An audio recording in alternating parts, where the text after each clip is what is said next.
AIR1, Shakti Dubey. You know, she failed in the first 3 prelims. Many aspirants, I have seen so many IPS, so many people who got rank between 100 and 200 this year. And they failed in this year's prelims. But in the first prelims that I had given, there was one question on Panchayati Raj. It took me 7 minutes or 6 minutes to actually solve it. Why? Because I was in that middle of that whole syndrome that I had waited for this day, whole year. And finally the day is here. This is my first question. I need to be over safe. Check it again to solve it. CSAT में biggest challenge is time management.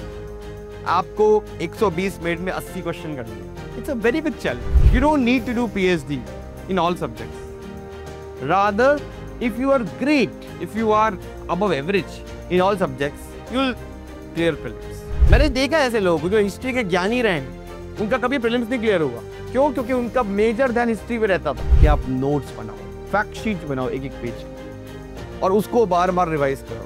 Because सिर्फ knowledge gain करते रहोगे और उसको fact sheet को revise नहीं करोगे तो चीजें आप सॉल्व नहीं कर पाओगे. Hello everyone, I am Sajal Singh and I have cleared 5 prelims back to back. So I have not given 6th attempt. I've given 5 UPSC attempts, and all these attempts I have cleared prelims with decent amount of marks. Now, in this video, we will be discussing that to crack prelims, because I consider prelims to be even tougher than clearing mains. Reason being that prelims is a great eliminator. And we have seen this year itself, AIR1, Shakti Dubey, she failed in the first 3 prelims. तो ऐसा तो नहीं है कि she was not a serious student, she was not hard working, she did not had knowledge. वो सब था उसके पास. लेकिन ऐसा क्या हुआ कि पहले 3 अटेम्प्ट में she failed in prelims, right? And just like her, many aspirants, I have seen so many IPS, so many people who got rank between 100 and 200 this year. And they failed in this year's prelims. तो ये एक बहुत common चीज थी, right? Basically, in this video, we will be discussing that other than knowledge, what are the things that you should focus upon to crack prelims? Because I am very much with you with the fact that knowledge is important to crack UPSC prelims. But I can say with a lot of confidence and experience that at least 50 to 60,000 UPSC aspirants have similar level of knowledge when they are giving the prelims examination. So why out of 60,000, 70,000, only 10,000, 12,000 clear prelims? Because other than knowledge, UPSC prelims tests something else. And you need to have those qualities other than knowledge to be on the safe zone in the prelims examination. सबसे पहले conceptual clarity. It's very important. See, आप कितना read कर रहे हैं, कितनी knowledge है आपके पास, कितनी बार आपने मक कर रखा, कितनी बार आपने फैक्ट्स रिमेंबर कर रखे हैं. It will definitely help you, but conceptual clarity is the key. Because ऐसे बहुत सारे क्वेश्चंस इकोनॉमिक्स में, पॉलिटी में एंड इन अदर सब्जेक्ट्स पूछे जाते हैं जहां पे अगर आपकी कॉन्सेप्ट्स स्ट्रांग नहीं है तो आप टेक्निकली सॉल्व नहीं कर पाओगे. For example, this year a lot of aspirants were unable to solve this question. They were aware about कि fiscal deficit क्या है, revenue deficit क्या है, primary deficit क्या है, but despite that वो इसको solve नहीं कर पाए थे, right? For example, यहाँ पे the question says suppose revenue expenditure is 80,000 crores and revenue receipt of the government as 60,000 crores. The government budget also shows the borrowing of 10,000 crores and the interest payment of 6,000 crores. Which of the following statements are correct? सबसे पहले, revenue deficit is 20,000 crore, which exactly is right, because revenue deficit is the difference between total revenue expenditure and revenue receipt. Fiscal deficit is 10,000 crore. This is also right, because fiscal deficit is the total borrowing requirement. और यहाँ पे वो कितनी है? 10,000 है. ठीक है. Primary deficit is 4,000 crore. Primary deficit is fiscal deficit minus interest payment. तो यहाँ इंटरेस्ट पेमेंट कितना है? 6,000. तो primary deficit is 4000. So answer would be 1, 2 and 3. तो अगर सिर्फ आपने रॉट लर्निंग कर रखी है without understanding the concept, you will not able to solve it. Second, elimination skills. Now this is something which I will also teach you in the Prelims Navigator program. So I will take a lot of lectures where I will be discussing various techniques that have helped aspirants score marks in prelims. तो basically क्या है कि most of the questions जो होते हैं, जहां वहां पे दो क्वेश्चंस मोस्टली रॉन्ग होते हैं, ऑब्वियसली हम लोग फंसते हैं दो क्वेश्चंस पे. अब उनको कैसे सॉल्व करना है? If you have mastered that art, you can definitely get 15-20 marks extra, right? For example, इस साल के पेपर में this question was asked with reference to the unmanned aerial vehicles, consider the following statement. 1. All type of UAVs can do vertical landing. 2. All types of UAV can do automated hovering. And 3.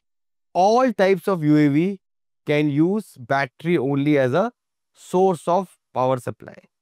अब देखो, basically one technique of elimination is extreme statement, right? Now all these three statements look extreme. All types of UAV can do vertical landing. If it would have been some, then definitely हम लोग इसको ठीक मान लेते हैं, because some की बहुत ज़्यादा probability है, right? You know, it's a emerging field. It's too hard to refuse. Technology को हम पूरी तरीके से रिफ्यूज नहीं कर सकते कि वो ये चीज नहीं कर सकती है, ठीक है? So all types of UAV can do vertical landing is extreme statement. Statement 1 is wrong.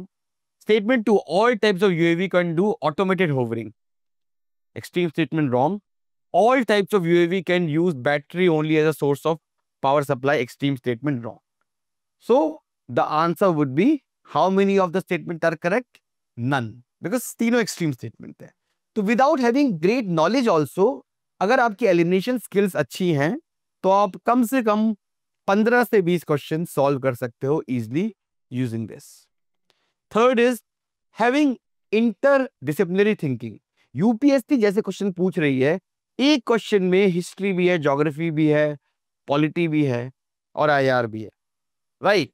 So you should have that interdisciplinary thinking to score well in prelims. For example, this question was asked by the UPSC. The staple commodities of export by the English East India Company from Bengal in the middle of 18th century were, right?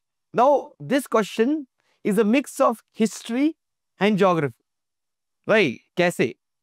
क्योंकि यहाँ पे जो question पूछा गया है वो technically export का पूछा है. यहाँ पे थोड़ी सी इकोनॉमिक्स भी है, हिस्ट्री भी है, ज्योग्राफी है. बात एक्सपोर्ट की हो रही है, ठीक है? कॉमोडिटीज कौन सी हैं? मोस्टली मिनरल्स, ठीक है? और हम बात किसकी कर रहे हैं? इंग्लिश ईस्ट इंडिया कंपनी की. So you have a mix of geography, economics and history. Now if you have a interdisciplinary thinking, you will be able to solve it. Why?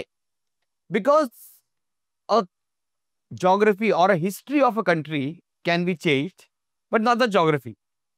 See, understand this thing. India के पास कभी भी gold नहीं था access में. Even during the time of Indus Valley civilization, we used to get gold from Mesopotamia. So India was never actually had surplus gold reserves. ठीक है ना? तो जो चीज हम आज डेफिशिएंट हैं in the case of minerals, जाहिर सी बात है वो 200 साल पहले भी रहे होंगे. ऐसा थोड़ी तो हो सकता है कि आज है और उस समय नहीं थे, राइट? क्योंकि ऐसा नहीं है कि कोई चीज इंडिया में बहुत ज्यादा थी और वो आज खत्म हो गई, ऐसा नहीं है. ज्योग्राफी, जिन मिनरल्स में हम पहले डेफिशिएंट थे आज भी हैं, जिनमें हम नहीं थे उनमें हम आज भी नहीं है, राइट? तो अब अगर अब इस लॉजिक से सोचो with the use of interdisciplinary thinking, तो अब देखो पहला ऑप्शन देखो, raw cotton, oil seeds and opium. तो अब देखोगे ऑयल सीड्स हम कितना ज्यादा इंपोर्ट करते हैं अभी. It is one of the largest importer. We are one of the largest importer in the world. हमारा बहुत सारा फॉरेक्स रिजर्व इसकी वजह से जाता है, ठीक है? Second is sugar, salt, zinc and lead. अब आप देखोगे zinc and lead again Rajasthan के कुछ एरिया छोड़ दो तो इंडिया में आज भी नहीं है. तो it's very impossible that we would have been exporting that, ठीक है? तीसरा, copper, silver, gold, spices, tea. we are deficient in copper, silver and gold. And fourth is cotton, silk, saltpetre and opium. अब देखो ये सारी चीजें है कि जो हम आज भी एक्सपोर्ट करते हैं, राइट, और आज भी हम इनमें से कोई भी चीज पे इंपोर्ट डिपेंडेंसी नहीं है, तो जाहिर सी बात है कि यही होगा, right. So using that interdisciplinary thinking we can solve a lot of question. ठीक है. Fourth is pattern recognition. जैसे यूपीएससी पिछले 10 सालों में 7 से 8 साल क्रोनोलॉजी पे सवाल पूछ रहा है, हिस्ट्री की क्रोनोलॉजी. तो अब if you are a smart student, you will prepare chronology in much more better fashion compared to other topics. सीधी सी बात है, right? तो जैसे for example, this question was asked by the UPSC. Consider the following dynasties: Hoysalas, Gahadwalas, Kakatiya, and Yadavs. How many of them established their kingdom in the 8th century AD? अब 8th century AD से पहले इनमें से कोई भी नहीं था. होयसाला भी नहीं था, गहदवाला भी नहीं था, काकतिया भी नहीं था, यादव भी नहीं थे. All of them emerged after 8th century. So answer would be none. यह हर साल पूछता है कि with reference to Indian history which of the following statement is or are correct? The Nizamat of Arcot emerged out of Hyderabad state, which is wrong. The Nizamat of Arcot emerged out of Mughals, right?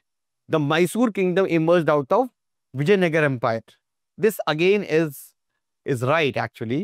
The Mysore kingdom did emerge from the Vijayanagar Empire. And the third, Rohilkhand, was formed out of the territories occupied by Ahmad Shah Durrani. Both of them were Afghans, but there was no connection like that. In fact, the Rohilkhand kingdom was created by the Afghans only, but from the Mughal territories and not from the Abdali's territory. So answer would be 2 only, B. Right? So we need to understand the similar kind of patterns. कि किस type के सवाल UPSC पूछ रहा है, so that we can give special focus to that. Next is time management. ये तो की है भाई. See, the whole idea is that CSAT में biggest challenge is time management. आपको 120 मिनट में 80 क्वेश्चन करने हैं. It's a very big challenge. तो आपके पास कितनी भी नॉलेज हो, अगर आपकी स्पीड अच्छी नहीं है, because time is limited, you are also tested. आप प्रेशर में होते हो, उस प्रेशर को आप कैसे हैंडल करते हो, that differentiates a prelims qualified candidate from the non-prelims qualified candidate. Then risk management and probabilistic guessing बहुत इंपॉर्टेंट है. देखो, बहुत लोग नॉलेज के बावजूद एग्जाम क्लियर नहीं करते हैं क्योंकि either they play too safe or they play too liberal. They take a lot of risk, right? The first thing, if you are preparing for UPSC prelims, is that you need to decide what is your sweet spot. Like I had decided mine was 80. I knew that if I'm solving 80, it will give me the maximum marks, right? Now, there are people who attempt 95 questions, 99 questions, even 100 questions, and they score really well. On the other hand, there are people who attempt 70 questions, despite that they clear it. So, you have to decide how much risk you have to take in. But I would always like to suggest you that don't take over risk and don't play over safe. Both of them are harmful to your, in your prelims preparation. Okay? Then, emotional stability. Very important. See, I can tell you with my personal example, in the first prelims that I had given, there was one question on Panchayati Raj. It took me 7 minutes or 6 minutes to actually solve it. Why? Because I was in that middle of that whole syndrome that I had waited for this day, whole year. And finally the day is here. And this is my first question. I need to be over safe. Check it again to solve it. So, don't let your emotions come out during the solving of the prelims paper, because the idea is that there are a lot of people who perform really well in mock, but on the D-Day, because of their fragile emotional environment, they break down and they get questions wrong जो वो easily solve कर देते अगर वो अपने emotions control रखते. So it's very important that you should be emotionally stable you should be emotionally strong. Then next is you need to be, breadth is important, not the depth. It's very important. Why? Because the whole idea is that you don't need to do PhD in all subjects. Rather, if you are great, if you are above average in all subjects, you'll clear prelims. मैंने देखा ऐसे लोग जो history के ज्ञानी रहे हैं, उनका कभी प्रीलिम्स नहीं क्लियर हुआ. क्यों? क्योंकि उनका मेजर ध्यान हिस्ट्री में रहता था. राइट? तो आपको अगर एग्जाम क्लियर करना है तो आपको बहुत ग्रेट नॉलेज नहीं चाहिए of all the subject. Rather you need a UPSC level knowledge of all the subjects. Right? Next is ability to prioritize study areas. It's very important that you should know which subjects to study more, within that subject which topic to study less. For example, if I am studying art and culture, I will definitely not give a lot of focus on puppetry or probably cinema or probably circus, because I don't have evidence at this moment कि इन areas से आए हैं सवाल. Right? I would prioritize on Jainism and Buddhism, because I know that every year UPSC will ask 1 or 2 questions from Jainism and Buddhism. तो उन areas को हमें prioritize करना पड़ेगा जहां से questions आ रहे हैं. And lastly, retention plus retrieval efficiency. Very important. It's all about how much you can recall at that moment, because you have studied so many things throughout the year. जितनी जल्दी आप वहां पे चीजें रिकॉल करोगे, उतने आपके चांसेस इंक्रीज हो जाएंगे एग्जाम क्रैक करने के. उसके लिए क्या जरूरी है कि आप नोट्स बनाओ, फैक्ट शीट्स बनाओ एक पेज की, और उसको बार बार रिवाइज करो.